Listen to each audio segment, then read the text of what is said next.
Lumalabas sa planadong ginawang kidnapping sa Korean businessman na si Ji Ik-ju. Base sa mga opisyal dokumentong nakalap ng GMA News at bahagi ng mga ebidensya sa korte. Ang sasakyan ng misis ng isa sa mga akusadong si SPO3 Ricky Santa Isabel nagpabalik-balik umano sa subdivision na tinirhan ni G. Saksi si Chino Gaston. Humarap na sa Angeles RTC Branch 58 si SPO3 Ricky Santa Isabel at ang kapwa-akusado niya sa pagpatay sa Koreanong si Ji Ik-ju na si SPO4 Roy Villegas. Pero nagdesisyon ng hukom na ibalik sila sa PNP Custodial Center sa Camp Crame. Okay lang sa inyo yung sa commitment order? Okay lang po. Kahit saan namang siya magstay, kung gusto siya talaga trabahuin, lala na, okay na yun. Kaya hiling ng pamilya Santa Isabel na imbestigahan ng Senado ang pagpatay kay G at imbitahan ang padre de pamilya. Lunes ng umaga sila babalik para basahan ng sakdal.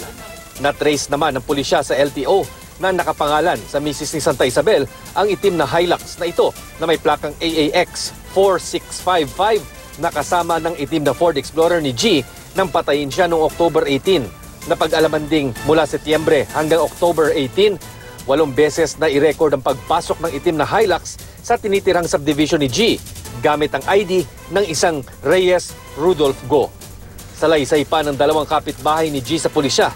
Nakita nila nang pilit pinapasok sa sarili niyang sasakyan si G ng 4 hanggang 5 lalaki noong October 18. Nang pakitaan ng mga litrato ang mga saksi, itinuro raw si Santa Isabel bilang isa sa mga lalaki. Nakita rin daw nilang may isang itim na pick-up na dala ang mga kidnapper. Hindi tinanggi ni Ginang Jinky Santa Isabel na may Hilux sila na pareho ang plate number. Pero hindi raw nila sasakyan ang ginamit sa kidnapping at posibleng kinopya raw ang kanilang plaka para ilagay sa isa ring itim na Hilux. Dati na niyang itinangging kasama ang asawa sa pangingidnap. Paliwanag naman ni SPO3 Santa Isabel, madala siya sa subdivision dahil naghahanap ng matitirhan habang may operasyon.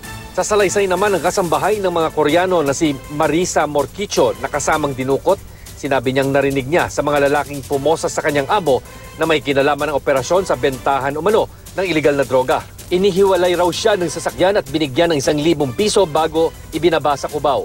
Sa mga ipinakita naman sa kanyang litrato, nakilala niya bilang isa sa mga sospek si Ramon Yalong na noong Biyernes pa sumuko.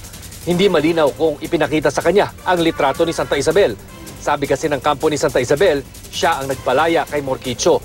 Galing daw siya sa bahay noon at hindi umano kasama sa pagdukot. Inutusan po ni Attorney Rafael Dumlao yung asawa ko na iligpit po yung katulong ng Koreano, yung babae po.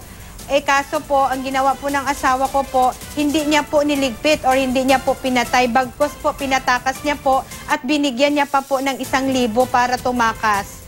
Hindi rin daw totoo na si SPO3 Santa Isabel ang nasa CCTV ito na nag-withdraw gamit ang ATM card ni G.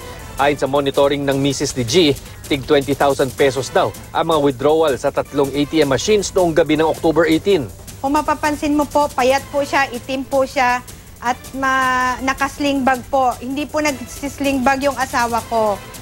At hindi po maitim yung asawa ko. Sa salaysay ng misis ni G, hiningan siya ng 8 million peso ransom sa text noong October 30, pero nakatawad siya na 5 milyong piso na lang. Iniwan niya ito sa isang sasakyan sa isang commercial area sa Pampanga, gaya ng napagkasunduan. Wala na ito ng balikan niya pero wala pa rin ang mister. Hindi na niya pinagbigyan ng hinging dagdag 3 milyong piso. Ako si Chino Gaston, ang inyong saksi.